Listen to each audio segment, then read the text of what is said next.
Hi, this is Ramesh Batavia. Welcome to my show. Straight from my heart is based on my own experience of life in its various moods and colors.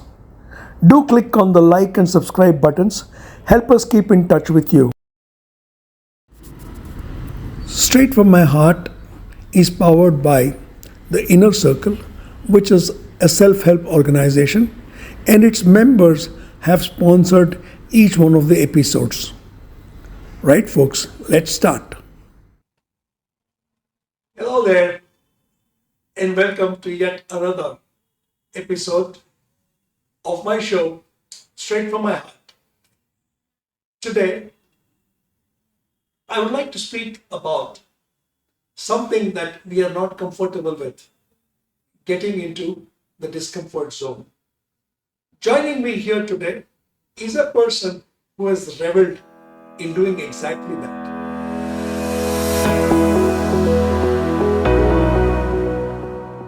When she finished her master's, I think her mother's most ambitious target for her was that she should become a lecturer. Did she? No, she didn't.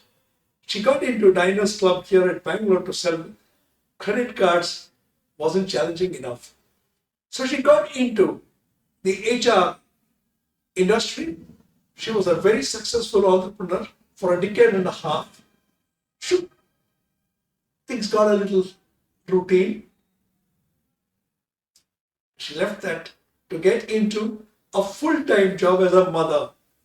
And once the daughter, Diva, was about 4 or 5 years old, she decided to pursue her passion, gardening. And she chose a very different way of doing that. Ladies and gentlemen, may I present to you my wife, Myna. Thank you. Thank you for the introduction. Myna, was getting married to me part of getting into the discomfort zone? I guess because um, given the circumstances, given the fact that we come from different communities, that itself was a challenge those days. So, if you want to call that a discomfort zone, yes, it was. True enough. Uh, you're the only person in the whole world that I know who loves Bangalore's traffic. Why? Okay. So I enjoy Bangalore traffic, any traffic which is congested, mainly because it allows you to focus only on the task at hand, to get out of that particular route or reach a destination in the quickest manner. And it also keeps me alert. And when I drive on the highways and there is no challenge to my driving, I actually tend to fall asleep. So traffic congestion keeps me awake and alert. So I guess that's why I love it. So, what's discomfort for all of us is actually comfort for you. Suppose so. When you started Green Carpet, oh, incidentally, Myna is the largest distributor of garden products in this country. She operates pan India, and some of the most prestigious establishments in the country are her clients. So, when you started Green Carpet, that was yet another challenging assignment, taking you out of the comfort zone. Describe those days. Then it was because when I started this business, there was the concept of a garden center didn't exist. And people were very comfortable buying plastic pots. The products were simply not available in the market. So when we introduced this gardening products in the market, we imported these products and we presented them to the market, there was a lot of resistance, mainly because of the price bandwidth. And I had to really work towards establishing my company, the products, my principles as brands.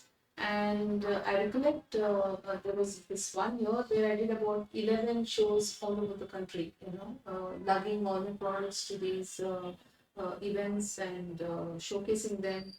It was a lot of hard work, especially because I had a very young child whom I had to leave behind, and I had to manage her and I had to manage my business. Both were fledglings. and I had to take care of both. So it was a very challenging period for me. Having said that, uh, there were no two ways about going about the business. Uh, uh, I really didn't want to settle into what is known as what we call women's boutique businesses, that you run from home. I was not willing to settle for that because that would have meant compromising on everything that I wanted to do, the milestones that I wanted to achieve.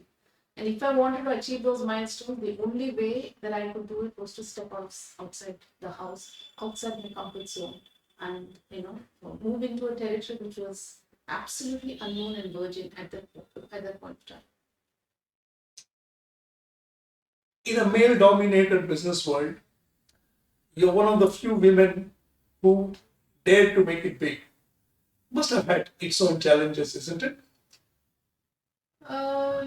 Yes. I mean, when I started out in '87, it was very much male dominated. But over the years, a lot of women have come out of their homes. A lot of women have made a mark in different industries. And today, it is not so much of a challenge. There is a lot of acceptance, and we are equal to men, if not more, in many sectors. Um, but in my case, there were no players to speak of, man or woman, it didn't matter. Um, but what really was a challenge was to get the concept accepted by the market, regardless of the gender value. So that was my challenge, not really about Being a woman or being a woman or a man. That didn't make a difference.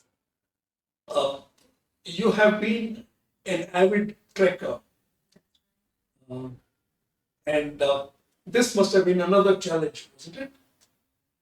Uh, I wouldn't call it a challenge. It's more a passion. And in the initial years of my business, the formative years of my business, I would say, I had to focus only on setting my business. In a place where it would be strong and it would thrive. And I had to set up systems and processes, and that took time. And by the time I could find time for myself to start trekking, I had hit 50. And that's not the age when you start, trekking. So physically, yes, it was challenging. But when you're passionate about something, your passion takes you through. So, Right, you're so right. It's the passion yes. that keeps driving you, and then you don't look at any kind of a challenge. Everything becomes part of it. You accept the challenges because you want to drive your passion.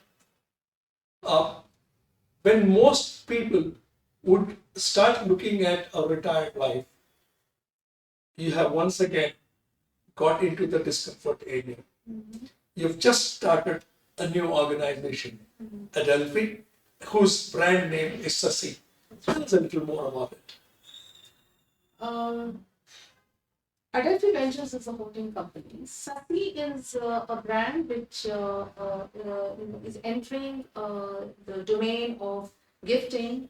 It is an extension of my current business, but in a different way. It's a scalable business because we are here providing plants in an arrangement which otherwise is not available in the market. All plants are put in a pot or at best wrapped in a gift wrapping, and with the ribbon tied, it's given away as a gift.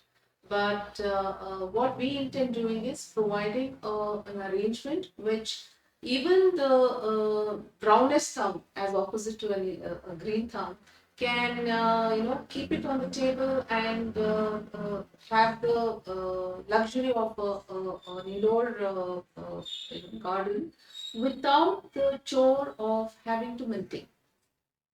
So that's the objective of Sasi, and we intend providing these products across the country through various verticals, through various channels. Something which is very surprising is that although Myna loves being in the discomfort zone, she also loves being in the comfort zone. She's an avid Netflix fan. She manages to catch most movies and she finds time to do what she wants to do despite being in the discomfort zone. Myna, what would you like to tell all those people who revel being complacent in life, being happy with the way things are? I just want to peg on the term retirement when you said that. I think that's a killer for a man or for a woman. I've known for a fact of people who have worked, their entire lives in their jobs, and they have been, very agile and very alert mentally. And once the retirement came in, and within 6 months, physically there was a transformation for the worse. You need to keep your senses alive. You need to keep yourself alert, and that is possible only when you take up challenging tasks. And a task becomes challenging only when you step out of your, comfort zone. When you're seated very comfortably, you're bringing in your money, the money is coming in automatically, and you have nothing to look forward to in life. That's when mental rigor sets in. And that's the quickest way to die, I would say, of a character. Well, not being physically agile, I don't think is the quickest or the easiest way to die. I would agree with you that there is no retirement for human beings. We should strive to keep on doing something or the other. Maybe it's not for money, maybe it's for a passion, but keep on doing something. Myna, thank you very much for spending this time with us. And I'm sure all my listeners and my viewers would have loved this particular episode. Thank you so much. Thanks for the opportunity, Ramesh. Ladies and gentlemen, yet another episode has ended. And until the next one, bye.